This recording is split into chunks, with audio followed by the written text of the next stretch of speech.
called you. We just went to Sharon's because it's right down the road. I should have called you, but I didn't know if, like, because I picked him up whenever the view opportunity was in, because I had to do Destination Texas and Big Country Politics today. Yeah. So I was in the studio for an hour, and no one knew how to do anything. It was awful. Was that for all the new people or what? No, it was like the production people. I didn't know how to put like the image behind me at the green wall for 20 minutes. So I'm sitting there, yeah, it was awful. Anyway, Mercedes and I got Arby's, or no, Wendy's. Oh, okay. Sound good. No, we went just because it's right there. Because I was like, we have 20, 30 minutes. Like, you don't need to sit there forever. I wanted to go to Farolitos, but it takes forever for me.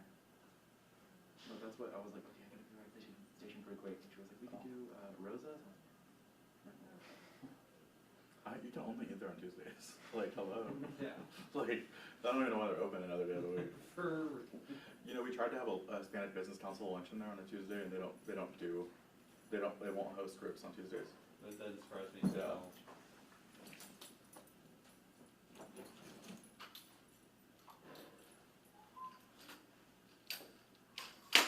When we took that picture, we weren't actually wearing masks, but then they like we put a mask on. Yeah. I was gonna say, did they Photoshop? No, we put it on. I have another version of the picture without them. Nursery. Like sprinkled with confetti. It was so fun. I had to argue against Travis Craver, and like one of my questions was like, should you make your bed every day? And so like one of us had to argue that like you shouldn't, and one had to argue that you should. So it was just real fun. Like, which side were you on? Did you think it? I actually had though. I wanted the other side, like the funnier side, like you shouldn't make your bed, but I had that. It just saves so much time. Yeah. No, so that was my whole thought process. It's a time save. Like it's gonna get messed up in the night. Like, No, but I'm actually a believer in making, like, you go to my house right now, my bed, like, my house is always put together. You never know, like, someone's coming over. Mine is not, but I'll lie. I think for me, it's like an OCD thing. Me too. I'm such a control freak, and Mm-hmm. I get up and then I go and get ready, and then I come back and look at it, I'm just like, no, I gotta get it situated. If I, like, don't have time or something, I will, like, be thinking about it all day. Have to come over lunch or something. see, my thought process. Oh, future Logan will take care of that, and then future Logan gets home at night. It's like, well, I'm gonna be in it in like 30 Do minutes. you know how unreliable that guy is? Yeah. Have you met him? No, actually, I'm Future not. anyone. Yeah, you, yeah, that's true. Not yet. Not yet. Not yet, but I mean, he hasn't screwed up, you know, too bad at this point, so.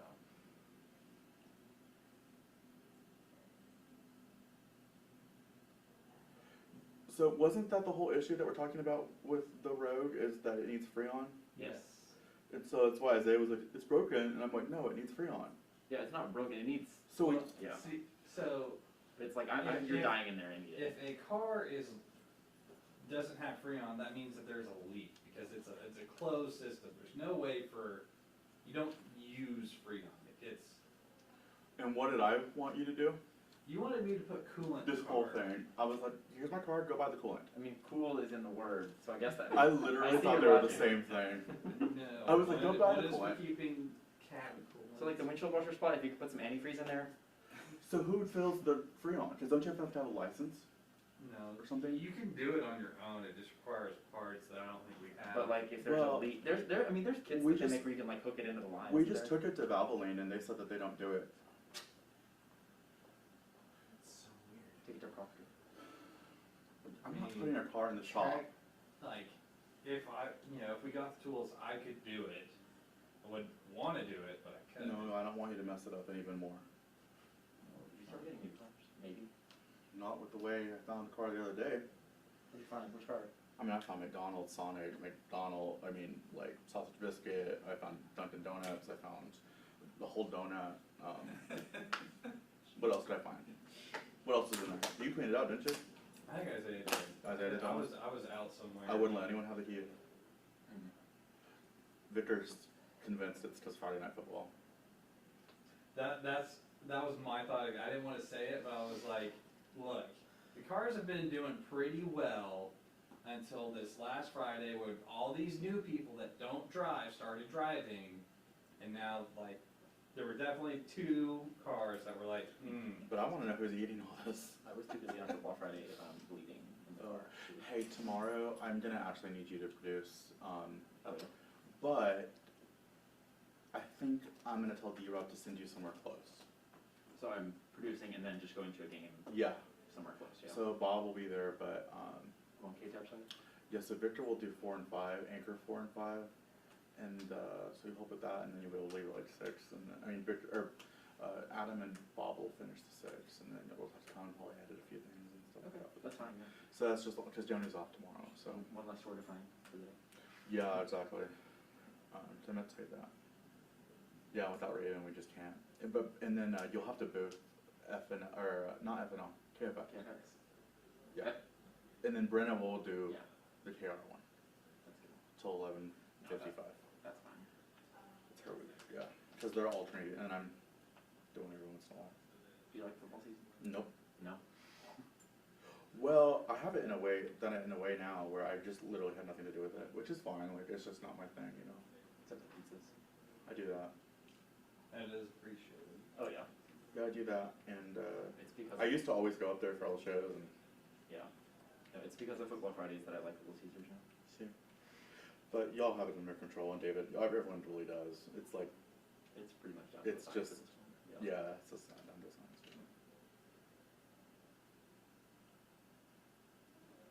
Our new sports person starts actually next week. I haven't even announced her yet. Raven, right? Mm-hmm. The one that came by.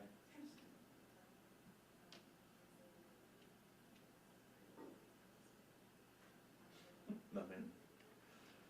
I wish you could read my mind. You probably can. There's like a series of thoughts that I have that was like, interesting, wonder which one you're thinking Oh, about. there's several.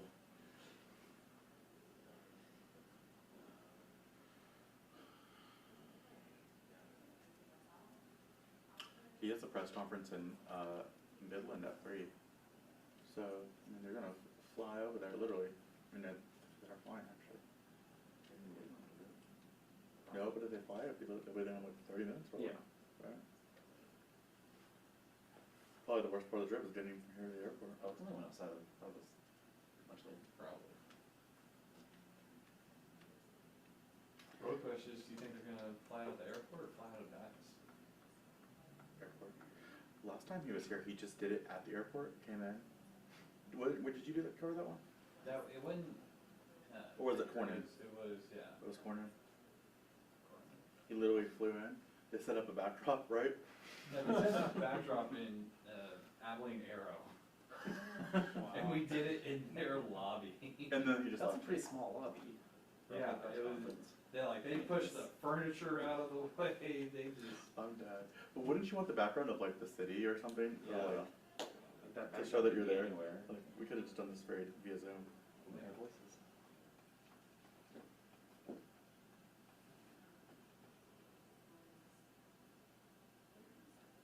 Do it on top of the Grace. That's, That would be gorgeous. So windy. yeah.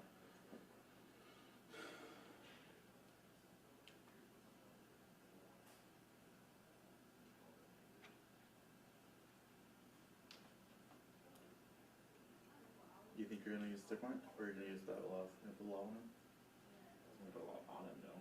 Don't forget to get it back, If I can, yeah. Huh? Don't forget to get the laws back in, because. Yeah, if you don't, it's flying away, yeah. Now. Today, the production, they called me, and they were like, do you have the microphone? I'm like, from after I anchored? Yeah. And I put on the desk, and I guess because it's black, they didn't see it. I mean, that's like a big thing, they're always saying that people are stealing microphones, like taking them, forgetting and taking them, but that hasn't happened since like, they had that whole big talk about, like not saying stuff in the newsroom and making sure your mic off. I think David used to do it a lot. David Yeah. and Telemander. Joni, I let Joni wear hers though, because it's a debacle with the dresses.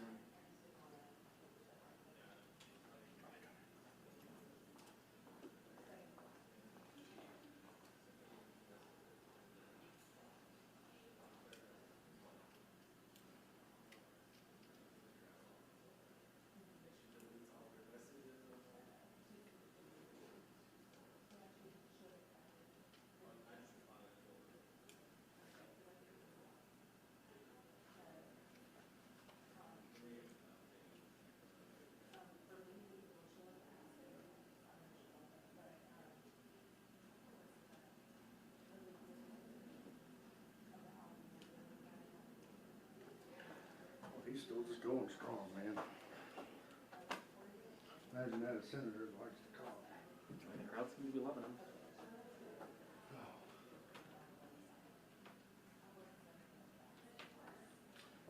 I was just sitting there thinking, it's like, man, we're all in here, what if they come out, look around, all the media doesn't want anything. Oh, right, what if not? Good idea, yeah. That's what it's like, Well, he's got a press conference in Midland at 3, yeah, so, yeah, but they're flying, right, so.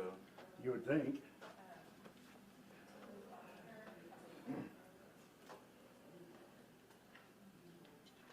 Jasmine.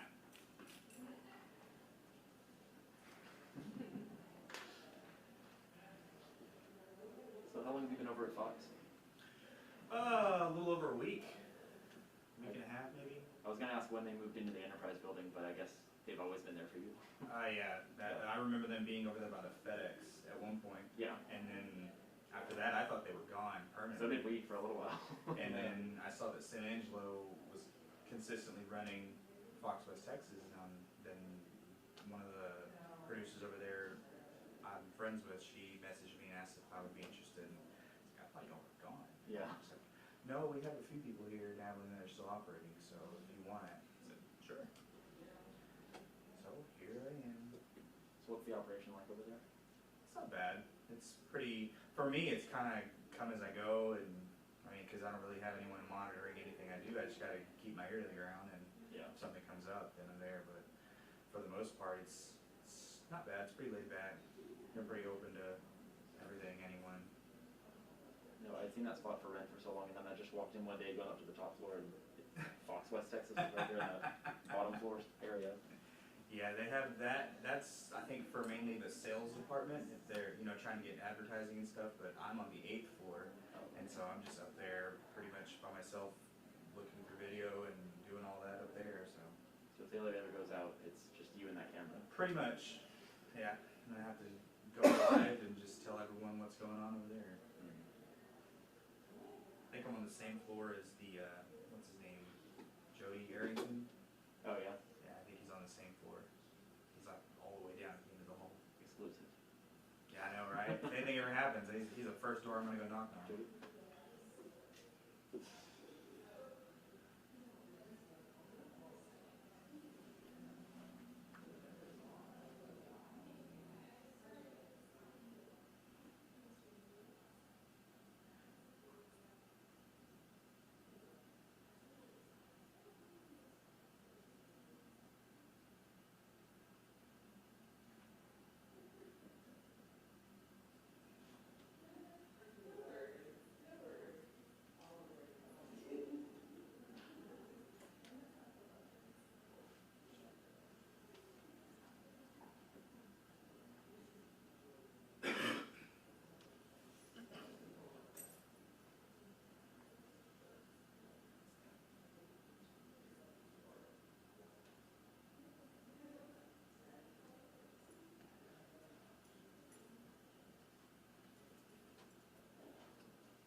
we just wrapped up in there, probably another 5-6 minutes. He's gonna shake hands, take pictures and all that, and bring them right to you. Appreciate it, thank you. You want me to white balance my checks, anything like that? I think we're good. I think we're good. Excellent. This is background here. It's gonna work. It'll have to do it. Cool. Cool. Good deal. Thanks, guys. Those old photographs from Auschwitz. Perfect background. I need to just keep my mouth shut.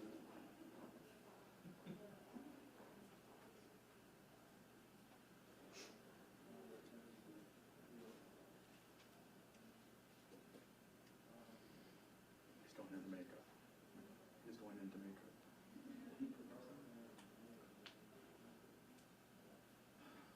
Do you have a stick with you? Well, my dad didn't have a stick. You stuck in all the That would be talking, nice. so you get up and move around. Huh? No, I mean, It has to be where I can't move my arms or anything Yeah. like that. Yeah. If you want to really sync that up. Is that too Logan? Yeah. Logan, you're getting me levels. Hmm? You're getting levels from here. From the mic. From here. It would help if I turned on the receiver. 13, 12. Hold on. 11. Now go. 10, 9, 8, 7, 6, 5, 4, 3, 2, 1. Hello, mic check. Mic check, 1, 2, 3. That? That's B. All right.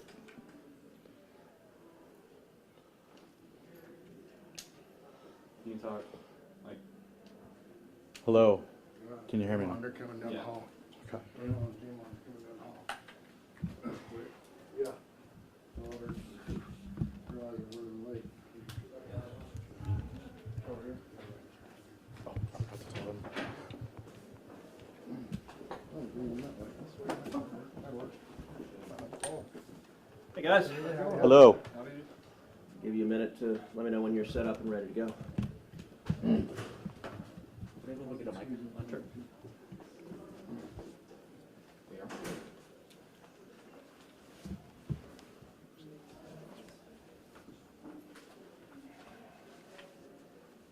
Thank you. Sure.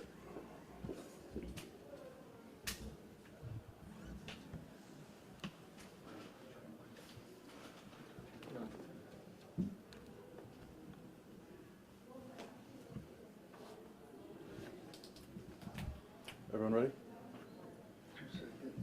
Take your time. Great. Good.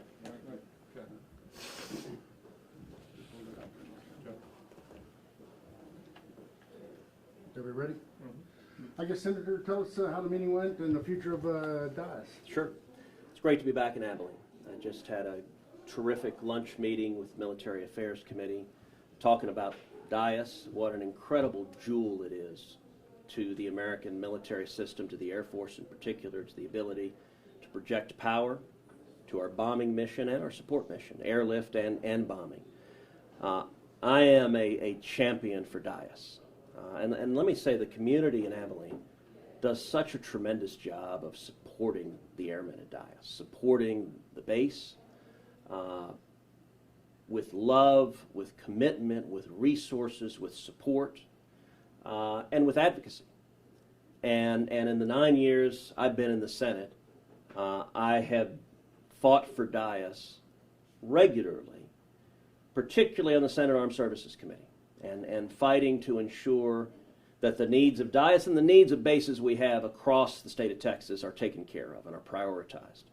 So in the most recent version of the National Defense Authorization Act, there are two different amendments included in the Senate NDAA, both of which I authored, both of which are focused very directly on Dyess and ensuring that it remains the premier bomber base in our system. The Air Force is transitioning from the B-1 to the B-21. That's a transition that is important. It's going to take time. It's going to add significant capacity, but it also adds some uncertainty. And so what I'm focused on is making sure we see a continuity of mission at Dyess as we make that transition, and that we see Dyess remain the premier bombing base in the Air Force, both with the B-1 and then as the B-1 is phased out with the B-21. What are you seeing as far as a timeline with the B-21, and what do you think that'll do to change the economic landscape around Abilene, will it just continue to thrive because of it? Well, look, the timing of the B-21 is something that has proved fluid and not clearly able to be predicted with certainty. My focus when it comes to Dyess is that we ensure that the B-1 remains fully invested and fully manned unless and until the B-21 takes over. And so the two amendments that I added to this year's NDAA, one requires that the Air Force not reduce the B-1 any further until those planes are replaced by B-21 bombers, so that Dyess has a continuity. Secondly, was another amendment that directed the Department of Defense to study and lay out a plan to maintain at least 225 bombers across the fleet through 2050 and beyond. And both of those are directed at ensuring that the strength that is Dyess and the advantages we have at Dyess between experienced airmen, between a local community that's supported, between clear and wide open skies that are perfectly suited for training, all of that is valuable, and those are resources that should be protected. Also in the meeting we discussed challenges facing this country. We spent a lot of time talking about Afghanistan. And I will say the last couple of weeks have been very difficult for Americans across our country. It has been horrifying to watch the catastrophe unfold in Afghanistan. And this didn't have to happen. Unfortunately, the disaster of Afghanistan was a product of two things. Number one, the radical ideology of the Biden administration. And number two, manifest incompetence. On the ideology front, I've had multiple conference calls in the past couple of weeks with the Secretary of State, the Secretary of Defense, the Chairman of the Joint Chiefs of Staff. On those calls, they've discussed what they characterized as the steps that the Taliban needs to take to be welcomed into the community of civilized nations. I got to tell you, I laughed out loud when I heard them say that. The Taliban doesn't want to be welcomed into the community of civilized nations. They are vicious terrorists who want to kill us. And this administration is hopelessly naive if they believe otherwise. But secondly, incompetence. The drawdown, and listen, I'm one who believes it was time to come home from Afghanistan, that 20 years was long enough, that we shouldn't be engaged in forever wars. But the fact that we should come home doesn't mean you do so in an incompetent way that leaves havoc and disaster behind you. The Biden administration had no plan to evacuate the thousands of Americans in Afghanistan. They had no plan to evacuate the tens of thousands of Afghans who had assisted the U.S. military over the past 2 decades. And there are at least 2 decisions they made that were utterly indefensible. Number one, they abandoned the Bagram airfield. Bagram is a secure military base. We put over $1 billion building Bagram. It has 2 world-class runways. I've been there on the Bagram airfield. Just over a month ago, President Biden abandoned Bagram. Literally in the dead of night. Everyone went to sleep. The Afghans woke up. They looked around and said, "Where are the Americans?" And we were simply gone.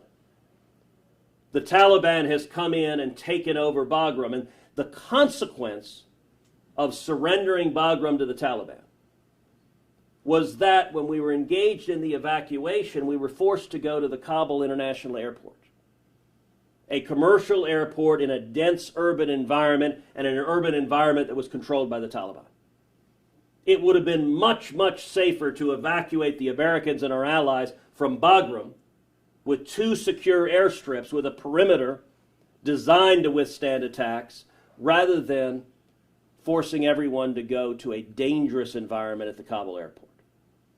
Last week, everyone was horrified at the suicide bombings that took the lives of 13 servicemen and women.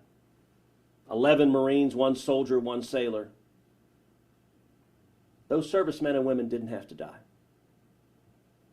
And if the evacuation had been conducted at Bagram, the odds are much higher that either the attack wouldn't have happened, or if it had happened, that its consequences would have been much, much less severe. Bagram was designed to be in a hostile threat environment. It had a secure perimeter. It was designed to withstand exactly this kind of attack. And by giving it up, President Biden forced our servicemen and women to be in a far more vulnerable position at a commercial airport. That was an indefensible decision. A second decision that may have occurred. Multiple news outlets have reported that the Biden administration gave the Taliban a list of Americans we wanted to evacuate and of Afghans we wanted to evacuate. To the best of my knowledge, the Biden administration has neither confirmed nor denied that reporting.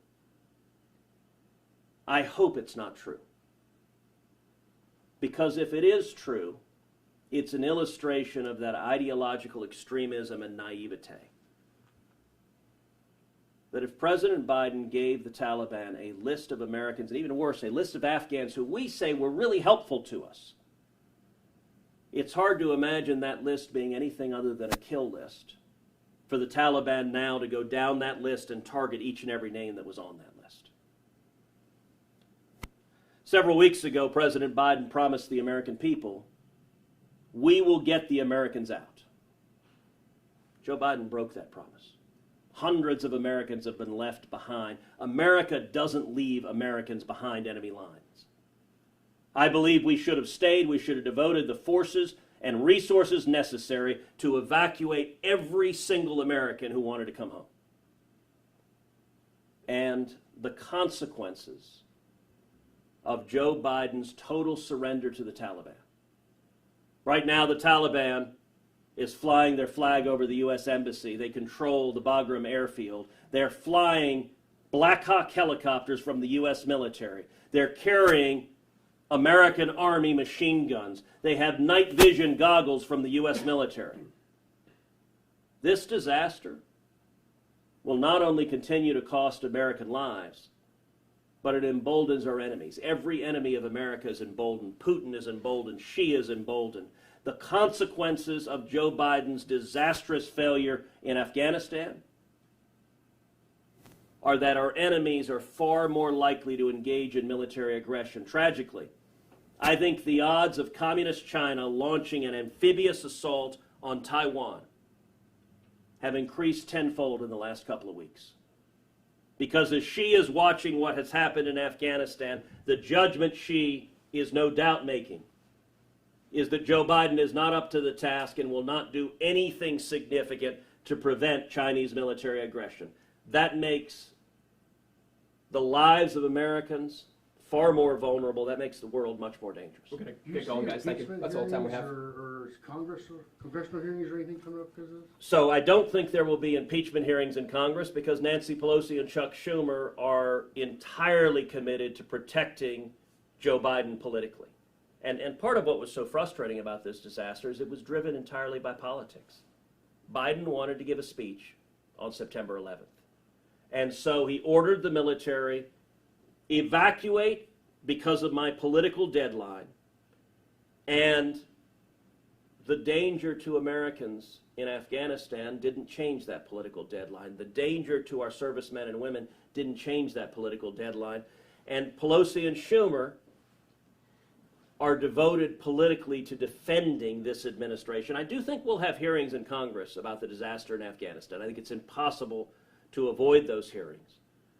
And you may see, last week we saw the administration starting to float some trial balloons that the Secretary of Defense or the Chairman of the Joint Chiefs of Staff might be fired.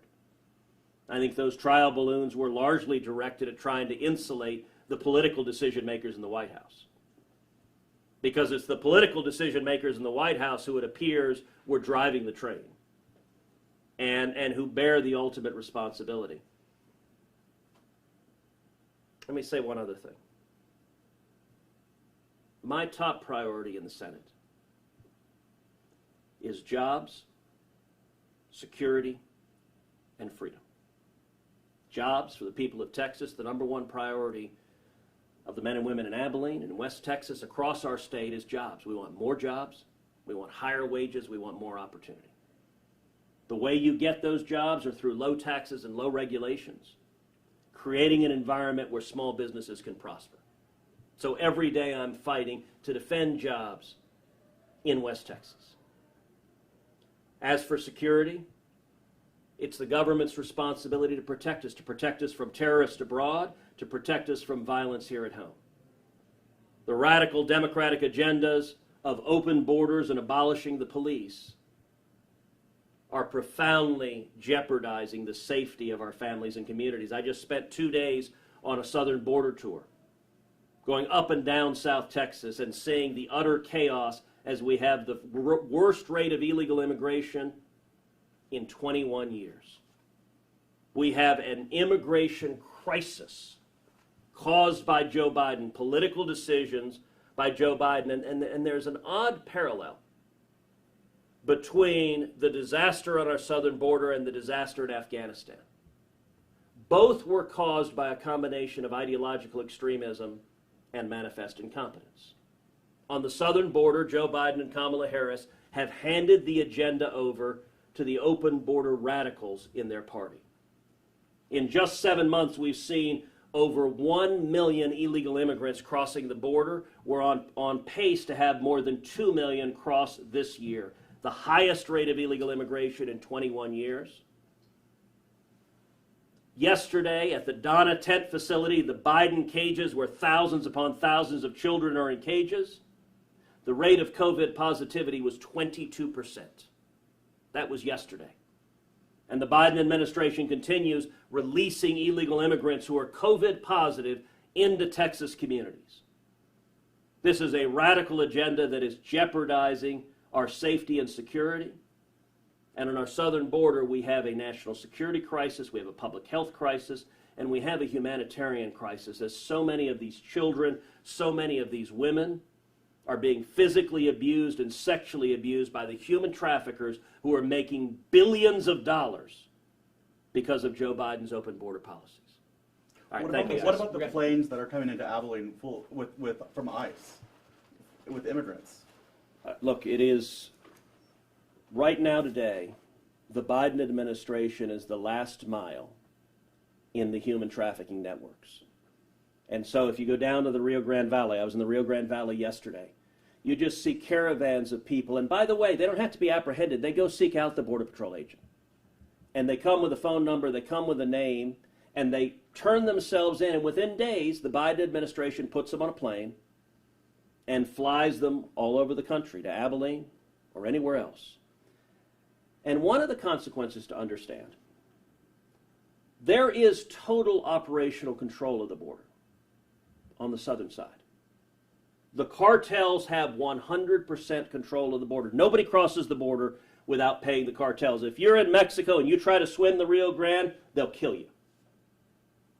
Everyone who crosses the border has to pay the human traffickers.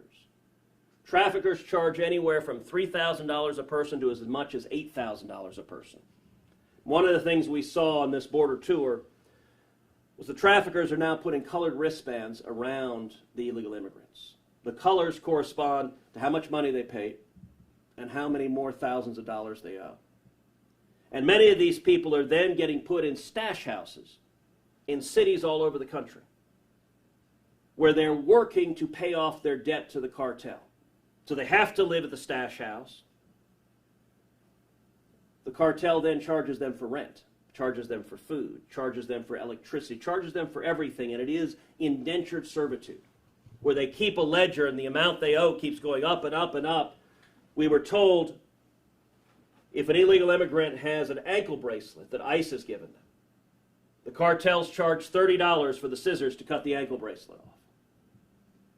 And so you end up with illegal immigrants who spend 2, 3, 4, 5 years working in slavery in these stash houses for the cartels. Many of them, particularly the women, are forced into sexual slavery, forced into prostitution. So you have a 15, 16-year-old girl from Central America who wants to come to America, wants to come to the promised land, is seeking freedom, and she gets trapped where she's forced into sexual slavery, and the cartel knows her family.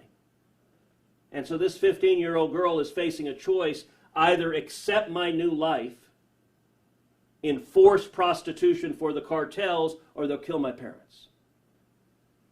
The open border advocates that Joe Biden and Kamala Harris have empowered, they say their policy is humane and compassionate. Well, nobody who has seen the children being abused by these violent criminals can think for a moment it is anything but barbaric and inhumane. Thanks, guys. Thank you.